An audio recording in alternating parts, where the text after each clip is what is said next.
धर्मवीर स्वराज्य रक्षक छत्रपती संभाजी महाराज सागरी किनारी मार्गाचं आज उद्घाटन मुख्यमंत्री देवेंद्र फडणवीस यांच्या हस्ते पार पडणार आहे आणि या उद्घाटनाच्या निमित्तानं आपण पाहतोय या संपूर्ण परिसरामध्ये जोरदार तयारी करण्यात आल्याचं आपल्याला पाहायला मिळत आहे। साधारणपणे 827 मीटर लांबीच्या या पुलाची आज उद्घाटन पार पडत आहे।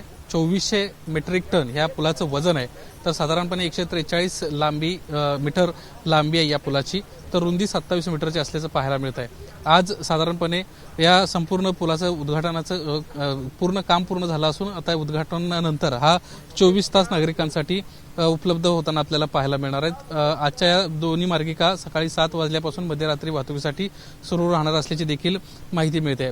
आज लोकार्पण होणाऱ्या मार्गिकांमध्ये आणखीन काही माहिती जर आपण पाहिली तर त्याच्यामध्ये मरीन ड्राईव्हकडून सागरी सेतूकडे जाणारी वाहतूक उत्तर वाहिनी पुलावरून सुरू होताना आपल्याला पाहायला मिळणार आहे, तर मरीन ड्राईव्हकडून प्रभादेवीकडे जाण्यासाठीची आंतरमार्गिका देखील आज सुरू होताना पाहायला मिळते।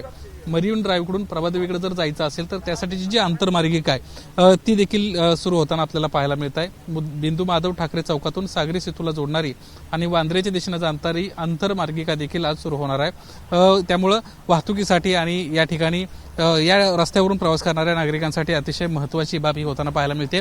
खरं तर दक्षिण मुंबईतून उपनगरांमध्ये जाणाऱ्यांची दररोज मोठी संख्या असते आणि या सर्व प्रवाशांना वाहतूक करताना अनेक वेळा सिलिंग परिसरामध्ये मोठ्या वाहतुकीचा सामना करावा लागत होता, कारण सिलिंग सुरुवातीला म्हणजे अंधेरीवरून जर दक्षिण मुंबईत जायचं असेल तर सिलिंगच्या माध्यमातून वरळीला उतरावं लागायचं आणि वरळीवरूनच त्यांना जायची वेळ होती।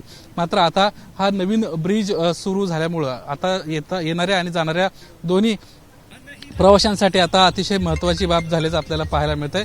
नागरिकांना आता अडचण येणार नाहीये, त्यांचा प्रवास जो आहे तो आता लवकर होताना आपल्याला पाहायला मिळणार आहे। 12 मार्च 2024 ते 31 डिसेंबर 2024 साधारणपणे जर विचार केला तर वाहतूक स्थितीमध्ये साधारण 50 लाख नागरिकांना या रस्त्यानं प्रवास केल्याचं आपल्याला पाहायला मिळाले।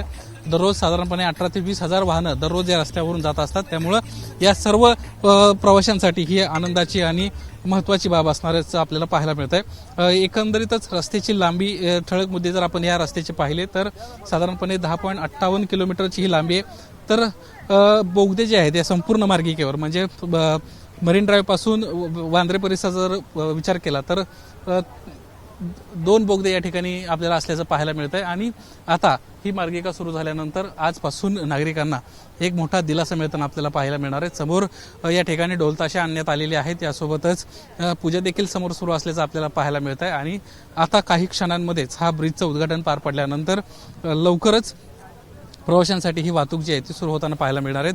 आज रविवार आहे, उद्या सोमवार आहे, आठवड्याचा पहिला दिवस आहे आणि उद्या दक्षिण मुंबई जाणाऱ्यांची संख्या मोठी असते, त्यामुळे आजपासूनच ही मार्गिका सुरू होते आणि नागरिकांना एक महत्त्वाचा आणि मोठा दिलासा मिळताना आपल्याला पाहायला मिळणार आहे। कॅमेरामन दीपेश महाजनसह निलेश बुधावले, एबीपी माझा, मुंबई। एबीपी माझा, उघडा डोळे बघा नीट।